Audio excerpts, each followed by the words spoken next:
복된 소식 아름다운 소리 AM 1590kHz 시카고 기독교 방송입니다.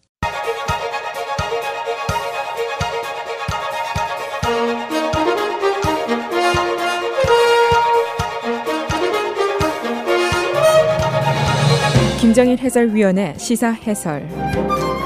세상을 넓게 봅니다. 삶의 지평이 넓어집니다.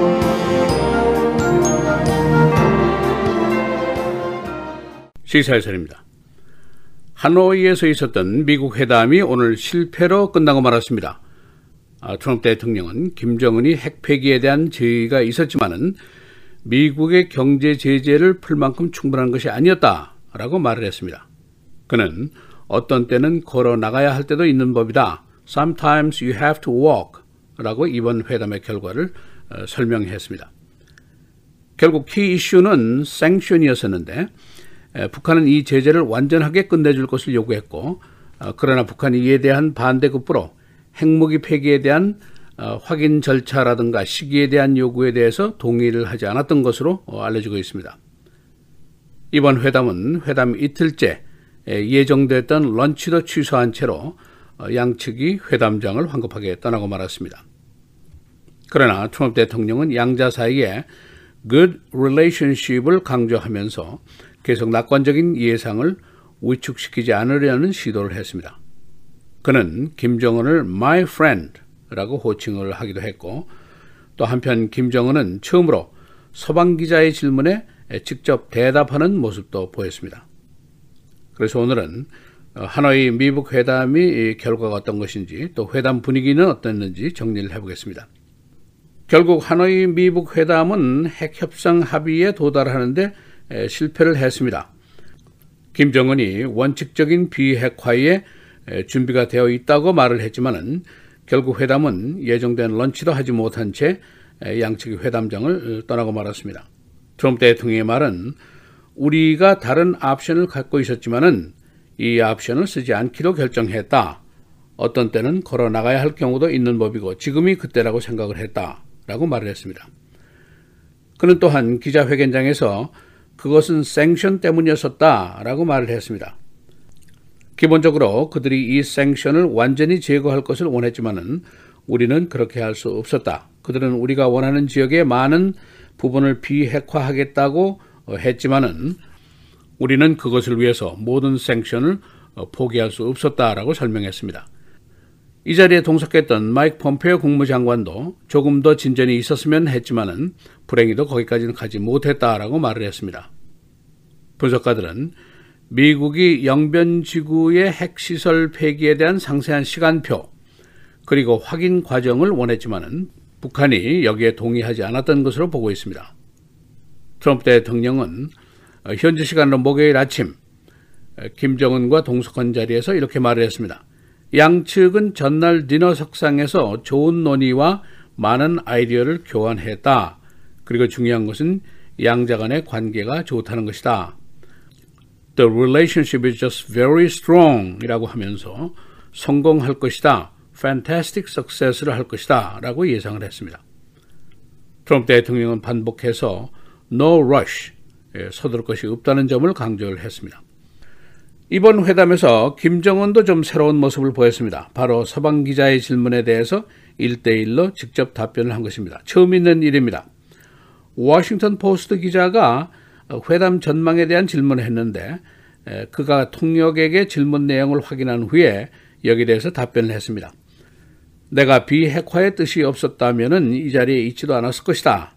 아직 확언을 하기에는 이른 시간이지만은 그러나 좋은 결과가 있을 것 같은 느낌이 있다. 라고 말을 했습니다. 그 이후에 또 다른 질문에도 답변을 했는데 미국의 북한 연락사무소에 대한 질문이었습니다. 김정은은 처음에는 답변을 안 할 것처럼 보였지만은 그러나 옆에 있던 트럼프 대통령이 좋은 질문이다. 그 대답을 직접 듣고 싶다라고 그의 답변을 재촉하자 그것은 환영할 만한 일이다. welcomeable이라고 통역을 통해서 답변했습니다. 이어서 트럼프 대통령이 그것은 good idea라고 맞장구를 쳤습니다. 비록 핵 폐기에 대한 합의에는 도달하지 못했지만은 양자는 개인적인 관계가 돈독함을 보여주려고 여러 가지 시도를 했습니다. 두 사람이 메트로폴 호텔 내에 있는 수영장 꽃길을 거닐면서 카메라에게 기회를 주기도 했습니다. 트럼프 대통령은 개인 관계가 좋으면 좋은 결과를 맺기도 쉽다는 말도 했습니다. 북한에 억류됐던 그리고 귀국해 사망한 오로 원비어에 대한 질문이 있었습니다. 트럼프 대통령은 김정은이 이를 알지 못한 것으로 보고 그가 그 일에 대해서 매우 언짢게 생각했다라고 전언을 했습니다. 트럼프 대통령은 지금까지 있었던 과거의 접근 방식에서 벗어나서 파격적인 시도를 해온 것이 사실입니다. 김정은과 fall in love 했다까지 이 말을 하면서 접근을 했습니다. 그러나 많은 분석가들은 또 미국의 정부 측은 최근에도 북한은 핵 개발을 계속하고 있고 은닉을 계속하고 있는 것으로 보고 있습니다. 정부 진영에서는 김정은이 핵무기를 궁극적으로 포기하지 않을 것이다 라고 판단을 하고 있습니다. 현재 북한이 보유한 핵무기는 약 20기에서 65기로 추산하고 있습니다. 트럼프 대통령은 2017년 11월 이후에 북한이 핵실험을 중단해 온 것을 상기시키고 있습니다. 회담장으로 떠나기 전에도 그들이 핵실험을 안 한다면 나는 해피할 것이다 라고 말을 했었습니다. 그러나 분석가들은 북한이 지난 1년 동안 핵무기를 5개에서 7개 정도를 만들 수 있는 핵물질을 추출한 것으로 보고 있습니다. 한편 한국의 보수 진영에서는 만일 미국이 America First를 내세우고 미국 본토에 위협이 되지 않을 정도, 즉 ICBM에 대한 실험 중단이라든가 핵실험만 막고 협정을 맺으면 어떻게 하느냐 하는 불안감을 갖고 있는 것도 사실입니다. 트럼프의 최종 목표가 무엇인지는 아직 확실하게 밝혀지지 않았습니다. 이번 회담 결렬과 함께 차기 회담의 일정도 아직은 정해진 것이 없습니다. 아마도 오랫동안 2020년을 넘어설 때까지 휴식기에 들어갈 것이다 하는 예상도 나오고 있습니다. 트럼프 대통령은 오바마 정권이 계속됐다면은 지금 전쟁이 났을 것이다. 내가 이것을 막았다 하는 정치적인 논리를 펴기도 했습니다. 시사해설 김재일입니다.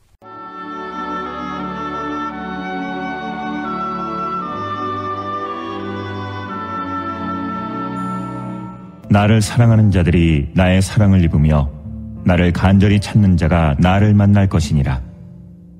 부귀가 내게 있고 장구한 재물과 공의도 그러하니라.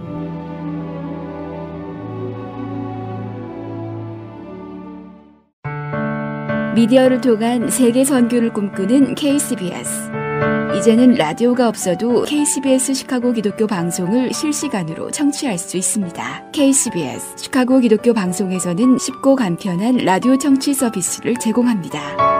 스마트폰 애플리케이션 서비스 안내 앱 스토어에서 KCBS를 검색해 시카고 다운타운 그림의 KCBS 아이콘을 무료로 다운받아 설치하시면 스마트폰으로 실시간 KCBS 생방송 청취가 가능합니다. 정규 방송 시간 후에는 CBS 기독교 방송이 실시간 방송됩니다. 또한 시카고 기독교 방송 웹사이트 kcbs1590.org에서 생방송 듣기 메뉴를 통해 KCBS 라디오를 실시간으로 청취할 수 있습니다. 김정일 해설위원의 시사해설 방송도 스마트폰 KCBS 앱을 통해 매일 청취가 가능합니다. KCBS 앱의 왼쪽 상단에 위치한 메뉴에서 J-Kim 뉴스를 클릭하시면 다시 듣기 서비스가 가능합니다. 또한 페이스북이나 유튜브에서도 김정일 해설위원의 시사해설 진행 방송 청취가 가능합니다. KCBS 실시간 청취 서비스에 관한 자세한 사항은 시카고 기독교 방송 전화 847-583-영원구원 583-영원구원번으로 문의하시기 바랍니다.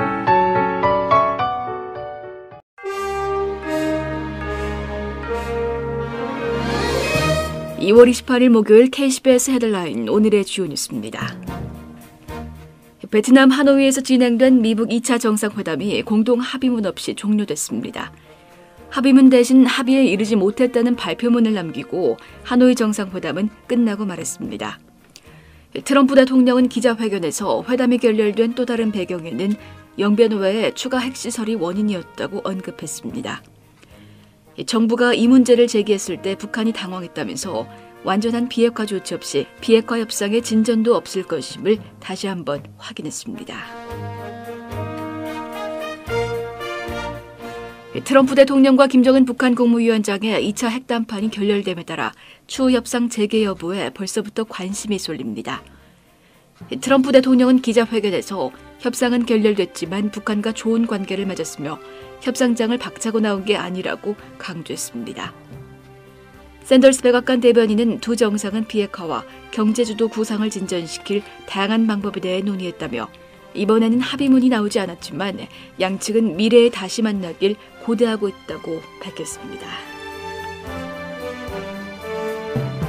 제2차 미북 정상회담이 예상치 못한 결렬로 막을 내린 가운데 트럼프 대통령이 귀국하면 자신의 옛 변호사였던 마이클 코언의 청문회 폭로와 뮬러 특검의 러시아 결탁 의혹 수사 결과에 직면할 예정입니다.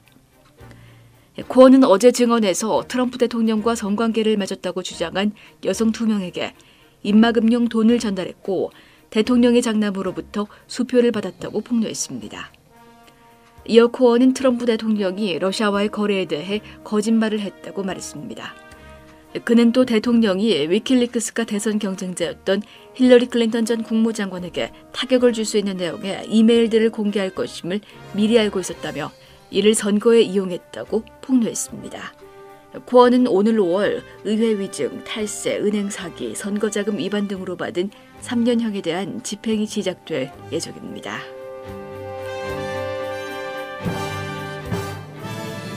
미중 무역 협상에서 미국의 핵심 요구 사항인 합의 이행 조치가 윤곽을 드러내고 있습니다. 로버트 라이트하이저 무역대표부 대표는 어제 하원 세입위원회에 출석해 현재 구상 중인 합의 이행 조치에 대해 소개했습니다. 라이트하이저 대표는 중국과의 무역협정이 체결되면 미국이 중국의 합의 이행을 강제하기 위해 관세를 이용할 수 있지만 이는 중국과 협의 후에 가능하다고 밝혔습니다. 양국은 합의 위반에 대한 문제 제기가 있을 경우 일련의 협의 시스템을 통해 이를 논의하게 됩니다.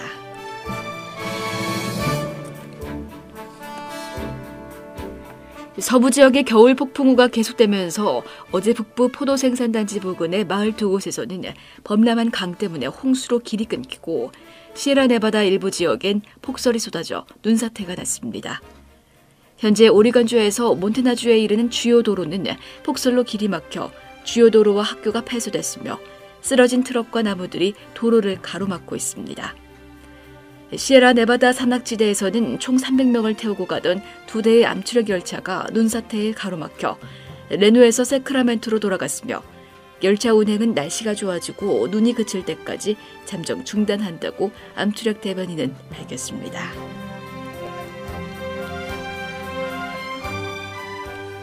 시카고 시장 선거 4월 결선을 앞두고 최고 득점자 2사람이 대대적인 선거 준비에 들어갔습니다. 라이풋과 프레드윙클 진영은 이미 어제부터 표 분석과 지지 세력 교합에 열중하고 있습니다. 표 분석 결과 흑인 지역의 14개 선거구가 낙선한 윌리 윌슨을 지지한 것으로 나타나 결선에서 흑인 지역 표가 중요한 변수가 될 것으로 예상됩니다. 북부 교외 지역에 어린이 독감이 크게 번지고 있습니다. 어제 현재 알링턴 하이츠 내 한 학교에서 185명이 독감 증세를 보이고 있는데 이런 학교가 쿡카운티 내 3개 교가 더 있는 것으로 보건당국이 파악하고 있습니다. 금년 겨울 들어 일리노이주 내에서 인플루엔자로 사망한 어린이가 3명, 그리고 쿡카운티 내에서 1명입니다. 시카고 공립학교가 교내 성추행 사건을 조사하기 위해 독립적인 법률 회사를 고용했습니다. 조사 대상은 약 1000건, 지난 20년 동안 학교 내에서 발생한 성범죄입니다. 이 조사는 1단계로 6개월간 진행되며 그동안 진행된 교육위원회 자체 내부 조사가 밝히지 못한 사건들을 조사해 학생 보호 조치를 할 계획입니다. 날씨입니다. 오늘은 흐리고 이른 아침 한때는 기온이 한 자리 숫자로 뚝 떨어졌고 평균 기온은 10에서 20도를 유지하면서 춥겠습니다. 낮 최고 27도, 밤 최저 19도. 내일도 흐린 날씨 이어지겠습니다. 낮 최고 36도, 밤 최저 23도. 토요일 맑은 가운데 가끔 구름 많겠고 낮 최고 33도, 밤 최저 17도. 주일 대체로 흐린 가운데 오전에 눈발이 날리는 곳 있겠고 밤 최저 기온이 영하권으로 떨어지면서 다시 반짝 강추위가 찾아오겠습니다. 낮 최고 20도, 밤 최저 영하 3도입니다.